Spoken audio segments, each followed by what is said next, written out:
Díadíomh seo feidh na seachtaine don aine, agus is é teideal an aib seo na bucid mala pónaí. So, cé pírs trí mala pónaí. Thuaigh ga mala I mucid. Is féidir le níos mó na mala amháin dul I mucid. So seo na bucid atá aige, ma téan a mala pónara iste sa ceann seo fainn sé pointse amháin. Ja fointse ma téan sé isteach an seo.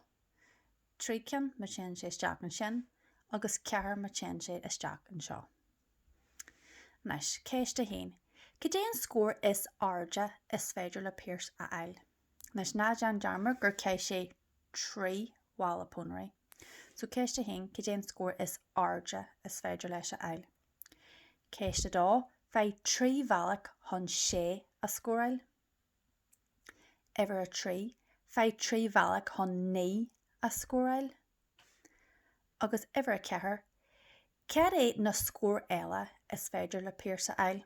So cé sibh ibre mac cé dé na scórna eile a dig leis a ail I né dó trí mala pónaí a céithú sna bucid atá ar an lehanana.